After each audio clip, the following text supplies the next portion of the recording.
Hello, my name is Natalie Muller, and I'm going to be reading you my public forum debate case for the affirmation for the resolution of February of 2017. Resolved, the United States should lift its embargo against Cuba. First, we would like to provide the following definitions.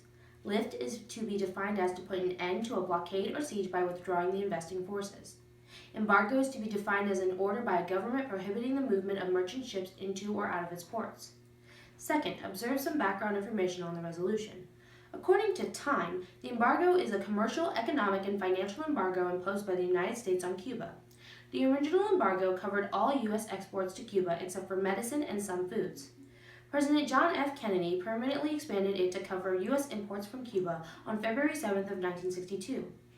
Although relations between the two countries warmed this year, the embargo is still in place and an act of Congress is required to remove it. If we as the affirmation can prove the overall costs outweigh the goals that the embargo is trying to achieve, then the affirmation should win. This framework should be preferred because when an embargo is determined to have a high cost and little practicality, there is no use in continuing with it, which is what the resolution is asking us to debate. We stand in favor of the resolution for the following two contentions. Contention 1, bad for U.S. economy, and Contention 2, bad for Cubans. Contention 1, bad for U.S. economy. The embargo on Cuba is bad for two reasons. 1, it costs billions of dollars in lost sales of exports annually, and 2, the embargo prevents the creation of jobs in the U.S. The United States has and is losing billions of dollars to lost sales of exports every year the embargo remains on Cuba. The United States Chamber of Commerce stated in 2016 that it costs the U.S. $1.2 to $3.6 billion every year.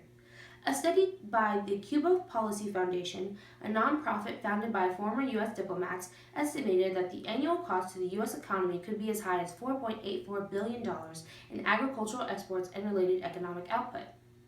If the embargo was lifted, the average American farmer would feel a difference in his or her life within 2 to 3 years, said authors Ed Sanders and Patrick Long.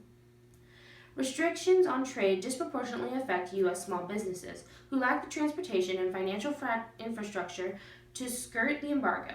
These restrictions translate into real reductions in income and employment for Americans in states like Florida, where the unemployment rate currently stands at 4.7%, according to the U.S. Department of Labor. A 2010 study by Texas A&M University calculated that by removing the restrictions on agricultural exports and travel to Cuba could create as many as 6,000 jobs in the U.S. Contention 2, bad for Cubans. According to the American Association for World Health, Cubans are denied access to technology, medicine, affordable food, and other goods that could be available to them if the United States lifted the embargo. A report by the American Association for World Health found that the doctors in Cuba have access to less than 50% of the drugs on the world market, and that food shortages led to a 33% drop in caloric intake between 1989 and 1993. The report stated, "It is our expert medical opinion that the U.S. embargo has caused a significant rise in suffering and even deaths in Cuba." A report by Amnesty International also stated in 2011 that treatments for children and young people with bone cancer and for patients suffering from cancer of the retina were not readily available because they were commercialized under U.S. patents. The embargo restricts access to drugs used to treat children with HIV and AIDS. Under the terms of the U.S. embargo, medical equipment and medicines manufactured under U.S. patents cannot be sold to the Cuban government.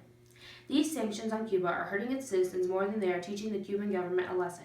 Without the necessary equipment and medicine from U.S. imports, Cubans are being left to suffer at U.S. expense. If we were to lift the embargo, we could help the Cuban population heal and thrive, instead of leaving it deprived of necessary resources to survive. In conclusion, my partner and I urge a strong vote in affirmation of the resolution and believe that the United States should end the embargo against Cuba to improve both the lives of U.S. citizens and Cubans alike. Thank you.